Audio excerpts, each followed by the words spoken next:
Hello दोस्तों, PhD का एक नया नोटिफिकेशन स्टार्ट हो गया है जो कि एनआईटी कालीकट से है। दोस्तों ये काफ़ी अच्छा इंस्टीट्यूट है। दोस्तों इन्होंने विंटर सेशन के लिए आवेदन मांगा है। सबसे पहले यहाँ पर इन्होंने इंट्रोडक्शन बताया है, इनके बारे में लोकेशन काफ़ी सारी चीज़ें बताई है यहाँ पर। और नीचे देखेंगे तो दोस्तों इन्होंने यहाँ पर पोस्ट ग्रेजुएट प्रोग्राम वगैरह बताए हैं और उसके साथ में ही नीचे यहाँ पर इन्होंने मेजर एरिया ऑफ रिसर्च बताए हैं। तो आप देख सकते हैं आर्किटेक्चर एंड प्लानिंग के अंदर काफ़ी सारे रिसर्च एरिया हैं। ऐसे ही इन्होंने अलग अलग सब्जेक्ट के लिए बताया है। नीचे इन्होंने अच्छे से और भी दिया हुआ है। ये रिसर्च एरिया देख सकते हैं जिसके अंदर कि आप अपनी पीएचडी कर सकते हैं। नीचे इन्होंने सब्जेक्ट की लिस्ट दी हुई है, वो भी हम आपको दिखा देते हैं एक करके। तो आगे देखेंगे तो दोस्तों आपको लिस्ट मिल जाएगी। ये देखिए दोस्तों, ये यहाँ पर इन्होंने पीएचडी प्रोग्राम की डिटेल्स वगैरह बताई है और लिस्ट बताई है। जैसे कि आर्किटेक्चर एंड प्लानिंग के अंदर इन्होंने पीएचडी के लिए आवेदन मांगा है। Chemical engineering, chemistry, civil engineering, computer science and engineering, electrical engineering, electronics and communication engineering, mathematics, mechanical engineering, physics, bio science and engineering, management studies, material science and engineering, humanities, arts and social science, centre for Indian knowledge system, yoga and holistic wellness education. ये 17 department है जिसके अंदर की आवेदन मांगा गया है। और दोस्तों यहाँ पर कुछ स्कीम्स बताई गई है विंटर सेशन के लिए, जिस स्कीम के तहत आवेदन मांगा गया है। तो यहाँ पर फुल टाइम रजिस्ट्रेशन किया जाएगा इंस्टीट्यूट फेलोशिप के साथ में, या कोई गवर्नमेंट अदर फेलोशिप हो जैसे कि CISR, UGC, JRF, JS, CSTE, inspire, या scheme second full time registration under self sponsor category हो। और थर्ड कैटेगरी इन्होंने बताई है कि फुल टाइम रजिस्ट्रेशन हो स्पॉन्सर जो किसी इंडस्ट्री या ऑर्गेनाइजेशन से हो। फोर्थ इन्होंने यहाँ बताया कि इंटरनल रजिस्ट्रेशन हो, कोई रेगुलर स्टाफ एम्प्लॉई वगैरह हो। एक्सटर्नल पार्ट टाइम रजिस्ट्रेशन मांगा गया है। और दोस्तों एक्सटर्नल पार्ट टाइम रजिस्ट्रेशन मांगा गया है डायरेक्ट प्रोग्राम जो वर्किंग है किसी R&D वगैरह के अंदर। तो ये कुछ डिटेल्स बताई गई है।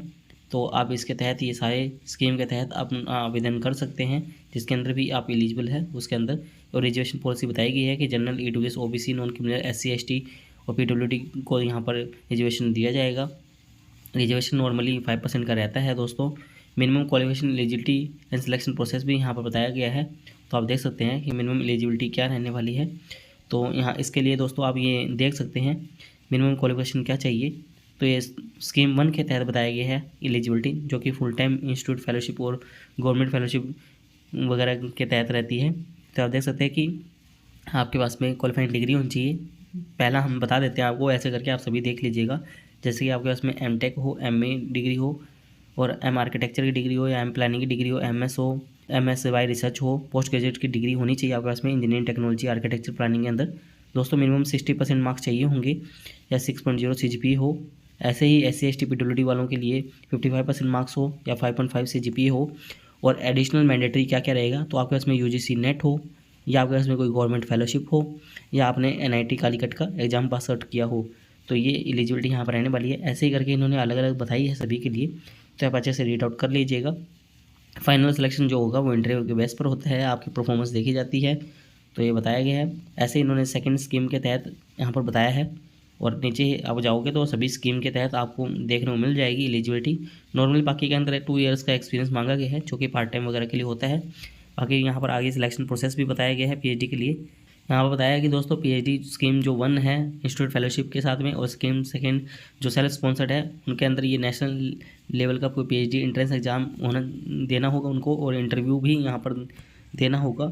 ये और एग्ज़ाम वगैरह नहीं लिया जाएगा जो नेट क्वालिफाइड कैंडिडेट है, और या एग्ज़ाम या जो लिया जाएगा वो NIT कालीकट के अंदर लिया जाएगा। तो इस प्रकार से ये पूरी इन्फॉर्मेशन आपको देखने को मिलेगी। तो ये आप पूरा अच्छे से रीड आउट कर लीजिएगा, ये आपके इसी के बेस पर रहेगा। और आपकी परफॉर्मेंस अच्छी हो, डिपार्टमेंट के हिसाब से भी यहाँ पर इन्होंने बताई हुई है एलिजिबिलिटी। तो वो भी आप अच्छे से देख सकते हैं कि कौन से डिपार्टमेंट के अंदर कौन सी डिग्री एलिजिबल रहेगी। जैसे कि आर्किटेक्चर एंड प्लानिंग के अंदर इन्होंने मांगा है कि मास्टर डिग्री हो आर्किटेक्चर के अंदर, design, planning, engineering, technology, civil engineering के अंदर, structural engineering, building engineering, construction engineering technology के अंदर इसके इक्विवेलेंट ही हो, या आपकी कोई रेलेवेंट डिसिप्लिन के अंदर हो जैसे कि geography, sociology, economics, disaster management के अंदर, तब भी आप आवेदन कर सकते हैं। ऐसा करके सभी डिपार्टमेंट के हिसाब से इन्होंने अलग अलग एलिजिबिलिटी बताई है। तो आप अच्छे से रीड आउट कर सकते हैं। और डायरेक्ट पीएचडी प्रोग्राम वाली डिग्री यहाँ पर बताया है कि जो फॉरेन कैंडिडेट हैं उनको डायरेक्ट पीएचडी प्रोग्राम के अंदर एडमिशन मिल सकता है। जैसे कि कोई BE डिग्री है, BTech की है, बी आर्किटेक्चर की है, बी प्लानिंग की, बी डिज़ाइन की डिग्री है, 7.5 CGPA है, मिनिमम 75% है, तो वो इसके अंदर डायरेक्ट आवेदन कर सकते हैं। तो ये लिखा हुआ है। और दोस्तों इंटरव्यू तो सबको देना ही पड़ता है, आपको जहाँ तक मैं बता दूं। और फॉरेन कैंडिडेट हैं, कौन कौन यूनिवर्सिटी से पढ़े हुए हैं, तो उनके लिए भी है। फ़ी स्ट्रक्चर यहाँ पर बताया गया है कि फ़ी स्ट्रक्चर आप देख सकते हैं दोस्तों। फ़ी कैटेगरी क्या है, वन टाइम फ़ीस जो लगेगी तो वो भी यहाँ पर बताई गई है कि क्वेश्चन डिपॉजिट 20,000 रुपये रहने वाला है, एडमिशन फ़ीस 5,000 रुपये रहने वाली है। ऐसे करके टोटल फ़ीस 50,500 रुपये रहने वाली है। और अदर फीस जो रहेगी विंटर सेमेस्टर के लिए वो बाकी यहाँ पर 19,286 रुपये रहेगी। और थीसिस इवैल्यूएशन फीस 25,000 रुपये रहेगी। टोटल अमाउंट ड्यूरिंग एडमिशन के तहत आपको 70,000 के आसपास रुपये देने होंगे। और SC/ST के लिए कोई फ़ीस नहीं है, ये जो स्टूडेंट की फ़ीस है, जो ट्यूशन फ़ीस नॉर्मली रहती है वो SC/ST के लिए नहीं रहती है। तो आप देख सकते हैं, आप यहाँ पर लिखा भी हुआ है, नीचे जब पॉइंट आएंगे स्टार में लिखे हुए हैं कि क्या क्या फ़ीस रहेगी। और दोस्तों आगे इन्होंने कुछ और इन्फॉर्मेशन भी दी है कि fees structure PhD scheme 2nd, 3rd, 4th और 5th के लिए क्या रहेगी, तो वो भी यहाँ पर बताई गई है। तो आप देख सकते हैं उनके लिए फ़ीस भी सेम, लगभग सेम ही है।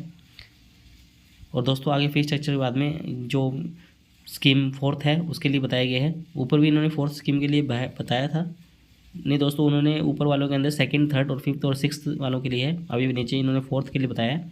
तो 4th के लिए आप देख सकते हैं, 4th के लिए भी स्कीम इन्होंने यहाँ पर बताई है। और दोस्तों हॉस्टल एडमिशन फ़ीस भी यहाँ पर इन्होंने बताई है। तो आप देख सकते हैं ग्रैंड टोटल 60,000 के आसपास आपका पैसा लगने वाला है। आपको अप्लाई किस प्रकार से करना है तो वो लिंक हम डायरेक्ट आपको दे देंगे, वैसे लिंक यहाँ पर दिया हुआ है। आपको इस लिंक पर क्लिक करना है, आपको ईमेल आईडी से ये यहाँ पर रजिस्टर वगैरह करना है। और आपको अपने जो भी डॉक्यूमेंट्स वगैरह है वो साइज़ यहाँ पर दिए हुए हैं, अपलोड करने हैं। डिग्री सर्टिफिकेट वगैरह जो कि 800 KB से कम के होने चाहिए। और दोस्तों रिसेंट फोटोग्राफ हो, आपके पास में सिग्नेचर हो, ऑनलाइन फ़ी पेमेंट रिसिप्ट हो, आधार कार्ड हो, और पब्लिकेशन की कोई कॉपीज़ वगैरह है तो वो, SC/ST का कैटेगरी सर्टिफिकेट है, या आपने कोई नेट गेट पास किया हुआ है, या मेडिकल सर्टिफिकेट वगैरह ये सभी यहाँ पर चाहिए होगा। OBC सर्टिफिकेट, जो भी आपकी कैटेगरी सर्टिफिकेट है वो सब चाहिए होगा। No objection certificate, experience certificate वगैरह, तो वो सब यहाँ पर इन्फॉर्मेशन दी हुई है। और दोस्तों फीस की बात करें तो यहाँ पर ओपन कैटेगरी EWS और OBC के लिए 1,000 रुपये फीस रहने वाली है, और 500 रुपये SC/ST PWD के लिए रहने वाली है ये फ़ीस, ये जो कि नॉन रिफंडेबल होगी। और दोस्तों जो भी सर्टिफिकेट का फॉर्मेट चाहिए ये लिंक दी हुई है, इस लिंक पर जाके आप इस फॉर्मेट को देख सकते हैं। दोस्तों इंपॉर्टेंट डेट की बात करें तो यहाँ पर 8 अक्टूबर से ये फॉर्म स्टार्ट हो गया था, और 24 अक्टूबर इसकी लास्ट डेट रहने वाली है। और शॉर्ट लिस्ट जो कंटेंट होंगे तो उनकी लिस्ट 8 नवंबर को आ जाएगी। सिलेक्शन ऑफलाइन मोड पर होगा ये, और सिलेक्शन जो प्रोसेस रहेगी वो 25 से 29 नवंबर के लिए रहेगी। और जो रिपोर्टिंग टाइम रहेगा 16 दिसंबर से स्टार्ट हो जाएगा दोस्तों बाकी एड्रेस दिया हुआ है, कॉरस्पॉन्डिंग एड्रेस, तो आप इन पर भी कॉन्टैक्ट कर सकते हैं। दोस्तों उम्मीद करते हैं आपको हमारे द्वारा दी गई जानकारी अच्छी लगी होगी। यदि आपके हमारे द्वारा दी गई जानकारी अच्छी लगी हो तो आप हमारे चैनल को सब्सक्राइब कर सकते हैं, और आप हमसे टेलीग्राम पर भी जुड़ सकते हैं ऐसे PhD से रिलेटेड नए अपडेट के लिए।